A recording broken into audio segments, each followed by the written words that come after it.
अस्सलाम वालेकुम, मैं हूं दिन इम्तियाज़ और आप देख रहे हैं तख्ती ऑनलाइन। फ़र्ज़ कीजिए आपके सर में दर्द है और आप एक डॉक्टर को देखने गए। जो ही आपने दरवाज़ा खोला डॉक्टर के क्लिनिक का, डॉक्टर ने आपकी तरफ देखा और उन्होंने कहा, अली भाई लगता है आपके सर में दर्द है।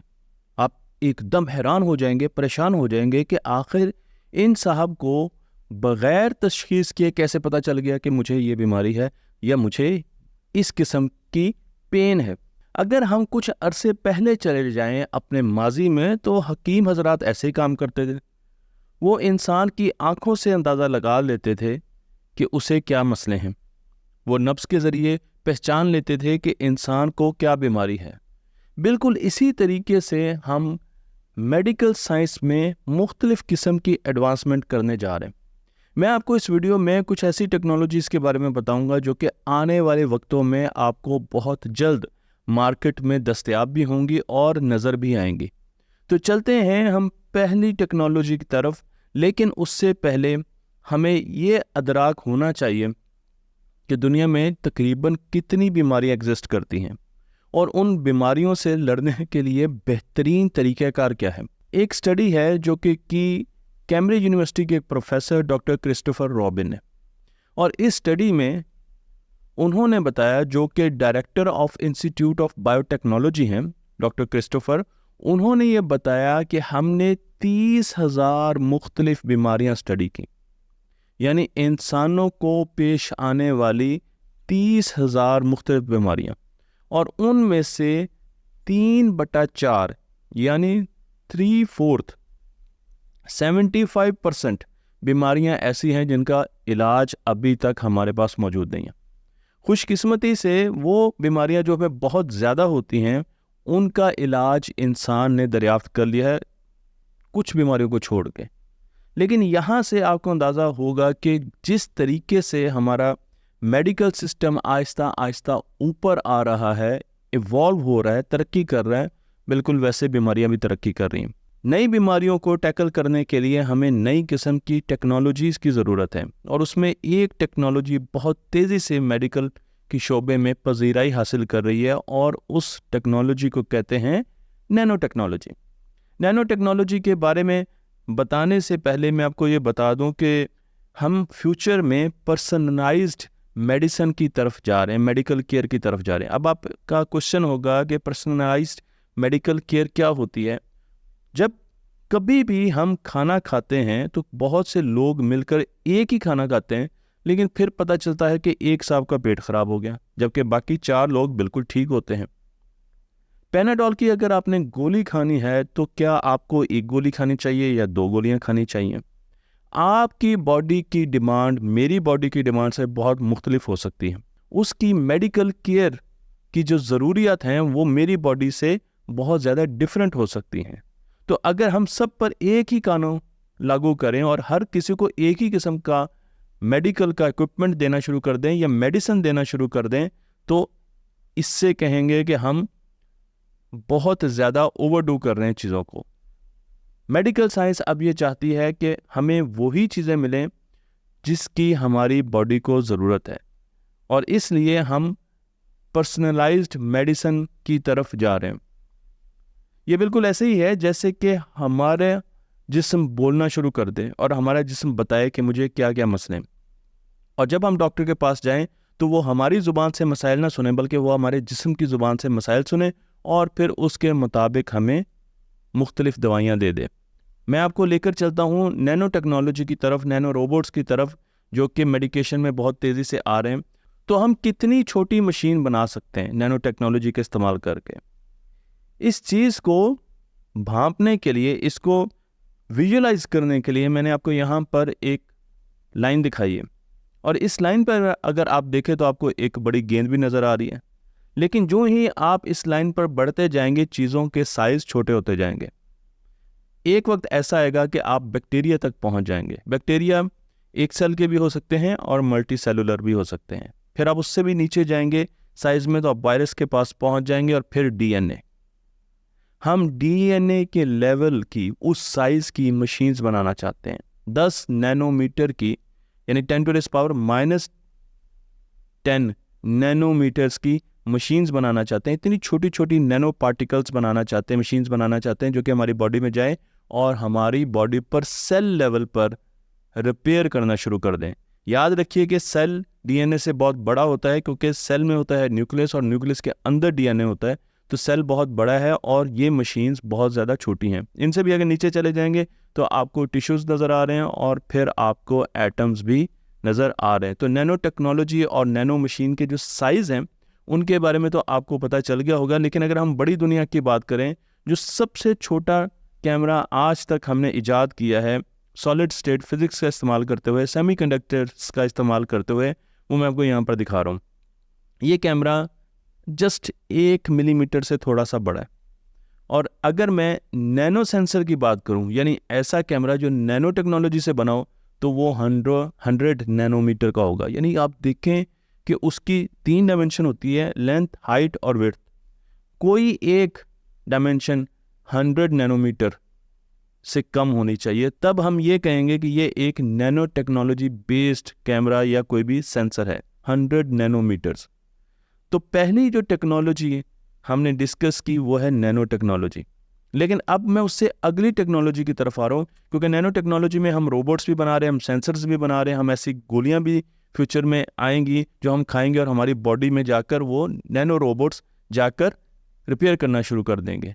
लेकिन एंटीबायोटिक्स आहिस्ता आहिस्ता हमारी उम्र बढ़ाते रहे हैं। पिछली सदी में अगर देखें तो इंसान की लाइफ एक्सपेक्टेंसी बहुत बड़ी है, हमारी एवरेज एज बड़ी है, और उसकी एक बड़ी वजह यह है कि हमने एंटीबायोटिक्स का इस्तेमाल किया। उनका बेजा इस्तेमाल ख़तरनाक भी है, लेकिन उनके हमें फ़वाइद भी हैं। इंसान जो जो बड़ा होता है उसके टिश्यूज़ आहिस्ता आहिस्ता डिग्रेड होते जा रहे हैं। हमारे सेल रोज़ की बुनियाद पर बदले भी जाते हैं, नए सेल भी आते हैं, लेकिन कई ऐसे टिश्यूज़ हैं जो कि रोज़ बदले नहीं जा सकते, वो आहिस्ता आहिस्ता बूढ़े होते जा रहे हैं। और अब हमें चाहिए ऐसे मटेरियल्स, आर्टिफिशियल मटेरियल्स चाहिए जो कि उन सेल्स को रिप्लेस कर सकें। और उन सेल्स को रिप्लेस करने के लिए हमें आर्टिफिशियल टिश्यूज़ बनाने पड़ेंगे। सेल लेवल पर तो अभी हम नहीं जा सके, लेकिन टिश्यू लेवल पर हम पहुंच गए हैं। और मैं यहाँ पर आपको जो तस्वीर दिखा रहा हूँ, ये एक आर्टिफिशियल टिश्यू की है। तो आर्टिफिशियल टिश्यू बनाने के लिए हमें 2 चीज़ों की ज़रूरत है। फ़र्ज़ कीजिए कि आपके पास एक दरख्त है, जिस तरीके से क्रिसमस ट्री होता है, और उसके ऊपर आप एलईडीज़ लगाना चाहते हैं। इस पौधे के ऊपर आप एलईडीज़ लगाना चाहते हैं। ये पौधा एक दरख्त है, तो एलईडीज़ को सहारा होगा इस पौधे का। ये पौधा उसे बेसिक स्ट्रेंथ देगा ताकि इसके ऊपर एलईडीज़ लग सके। तो इसे हम कहेंगे ये स्कैफोल्डिंग है, ये स्कैफोल्ड है, और उसके ऊपर एलईडीज़ हैं, वो हैं सेल। तो इसी तरीके से हमारी बॉडी में भी सेल्स मौजूद होते हैं जो कि एलईडीज़ की शक्ल में मैंने आपको यहाँ पर दिखाया, और स्कैफोल्डिंग जिन पर वो सेल बिठाए जाते हैं, अरेंज किए जाते हैं, उसे एक्स्ट्रा सेलुलर मैट्रिक्स या स्कैफोल्ड कहा जाता है। तो अगर हमने आर्टिफिशियल स्किन बनानी है या आर्टिफिशियल टिश्यूज़ बनाने हैं, तो हमें ये दोनों चीज़ें बनानी पड़ेंगी। यूनिवर्सिटी ऑफ कैम्ब्रिज ने हालिया ही दिनों में स्कैफोल्ड तैयार कर लिया, जो कि मैं आपको यहाँ पर तस्वीर में दिखा रहा हूँ। और अब हम इस स्कैफोल्ड का सहारा लेते हुए इसमें सेल्स को एंटर कर रहे हैं, सेल डाल रहे हैं। तो हमारे पास स्किन बन जाएगी, मुख्तलिफ ऑर्गन्स के टिश्यूज़ बन जाएंगे जिनका इस्तेमाल फ्यूचर में किया जाएगा, ताकि हमारे जो स्किन के या हमारे मुख्तलिफ ऑर्गन के टिश्यूज़ डिके कर रहे हैं उनको रिप्लेस कर दिया जाएगा। अब हम एक और टेक्नोलॉजी की तरफ आ रहे हैं, और ये टेक्नोलॉजी है अपने लिम्स को रिप्रोड्यूस करने की। फ़र्ज़ कीजिए एक साहब का हाथ कट जाता है, तो क्या कोई ऐसा तरीका है कि वो बिल्कुल सुपर हीरोज़ की तरह 2 मरतबा अपना हाथ इस तरह झटके ऐसे करें और दोबारा उनका हाथ आ जाए? नहीं आ सकता। लेकिन ये ताकत जानवरों में मौजूद है। मैं आपको यहाँ पर एक ख़ास किस्म की सैलमेंडर दिखा रहा हूँ, और इसका नाम है एक्सोलोटस। एक्सोलोटस जिसकी तस्वीर आपको दिखाई जा रही है, एक्सोलोटस में ये सुपर पावर है कि अगर इसका हाथ कट जाए, इसका कोई लिम्ब कट जाए, तो कुछ अरसे के बाद ये अपना हाथ रीजनरेट कर लेती है, यानी इसका नया हाथ उगा आता है। अब ये एक बहुत पावरफुल सुपर पावर है इसके पास, जो कि इंसानों में या और जानवरों में मुंतकिल की जा सकती है। आज की बायोटेक्नोलॉजी हमें इस बात की इजाज़त देती है। फिर इसी तरीके से हम ज़ेब्रा फिश की तरफ जाते हैं। ज़ेब्रा फिश जो कि आपको तस्वीर में नज़र आ रही है, बिल्कुल ज़ेब्रा की तरह नहीं है। इस फिश में एक ख़ास बात यह है कि ये अपने हार्ट को। अगर इसका दिल डैमेज होता है तो ये उसको रिपेयर कर लेती है, दिल के टिश्यूज़ को रिपेयर कर लेती है। अब फ़र्ज़ कीजिए कि इंसान का दिल डैमेज होता है और इंसान बहुत ज़्यादा दिल की बीमारियों की वजह से फौत होते हैं, तो वो उनको रिपेयर ऑटोमेटिकली करने कितनी अहम चीज़ होगी। फिर हम चलते हैं फ्लैट वर्म की तरफ, जिस पर मैं पूरी वीडियो बना चुका हूँ, क्योंकि इसमें इतनी पावर है कि ये अपनी इंटेलिजेंस भी रीजनरेट कर सकता है, अपनी मेमोरी भी रीजनरेट कर सकता है और अपने बॉडी पार्ट्स भी रीजनरेट कर सकता है। इस वर्म पर एक एक्सपेरिमेंट किया गया है जिसमें से कुछ चीज़ें याद कराई गई, सिंपल करके बता रहा हूँ, और उसके बाद इसकी बेचारे की गर्दन उड़ा दी गई। 14 दिनों में इसकी गर्दन वापस आ गई और इसके पास पुरानी याददाश्त थी, जो चीज़ें इसे याद कराई गई थी ये बिल्कुल वैसे ही कर रहा था। तो अब सवाल यह है कि क्या इसकी सारी मेमोरी इसके सर के अंदर नहीं थी? लगता तो ऐसे ही कि इसकी सारी मेमोरी इसके सर के अंदर नहीं थी, बल्कि इसकी बॉडी के अंदर थी। तो एक तो इसने अपनी मेमोरी रीजनरेट की और उसके साथ साथ इसने अपना सर, बॉडी पार्ट, उसको भी रीजनरेट किया। तो इसके पास तो बहुत बड़ी पावर है जो कि हम लेकर आ सकते हैं इंसानों में। तो मैं आपको बताता चलूँ, और पहले भी बता रहा था कि हमारा सबसे जो बड़ी बीमारियां हैं कुछ, उनमें जिस तरीके से कैंसर है, हार्ट अटैक्स हैं, कार्डियो जो बीमारियां हैं, वो बहुत ज़्यादा इंसान को इस वक्त मौत के मुंह में लेकर जा रही हैं। तो इंसान को उनसे बचाने के लिए हम बहुत सी कोशिशें अब कर सकते हैं। जब इंसान को हार्ट अटैक होता है तो दिल के मसल्स जो हैं वो डाई कर जाते हैं, वो मर जाते हैं। ख़ास किस्म का मसल है जिसे कार्डियोमायोसाइट्स कहते हैं, जो कि दिल को सुकेड़ने में इसकी कॉन्ट्रैक्टाइल फोर्स पैदा करते हैं। ऐसा मसल है जो इसको बंद करता है, खोलता है, बंद करता है, खोलता है, यानी इसको, इसकी जो बीटिंग है हार्ट की, वो इसकी वजह से होती है। अगर ये मसल डाई कर जाए तो इसका क्या मतलब है? ज़्यादा सारे मसल डाई कर जाए तो आपका हार्ट ना कॉन्ट्रैक्ट होगा, ना एक्सपेंशन आएगी उसके अंदर, तो वो बीट नहीं कर सकेगा, वो धड़क नहीं सकेगा। जब हमें दिल का दौरा पड़ता है खुदा न खास्ता, तो उस वक्त ये मसल्स बहुत ज़्यादा डैमेज होते हैं और अब इन मसल्स को सिंथेटिकली बनाया जा रहा है और उसमें काफ़ी कामयाबी भी हो चुकी है। इन मसल्स को बनाने के लिए एम्ब्रायनिक स्टेम सेल्स के बारे में तो आप जानते हैं कि ये ऐसे सेल्स हैं जो कि मुख्तलिफ ऑर्गन्स में कन्वर्ट होते हैं। मुख्तलिफ स्किन सेल्स भी स्टेम सेल से बनते हैं, दिल के सेल्स भी स्टेम सेल से बनते हैं। तो हमारे पास जो बेसिक लेवल के सेल्स होते हैं, स्टेम सेल्स, उनसे ही हमने हार्ट के मसल्स बनाने की कोशिश की है, उसके स्ट्रक्चर को बनाने की कोशिश की है और इसमें बहुत ज़्यादा हमें फ़ायदा भी हुआ है, लेकिन कामयाबी भी हुई है। और अब हम जो हार्ट के मसल्स हैं उनको रीजनरेट कर सकते हैं कि अगर उनमें कोई किसी किस्म का डैमेज आया तो हम उसे रीजनरेट कर सकते हैं। और साइंसदानों का ये दावा है कि वो ये सेल और ये मसल्स तकरीबन बना चुके हैं।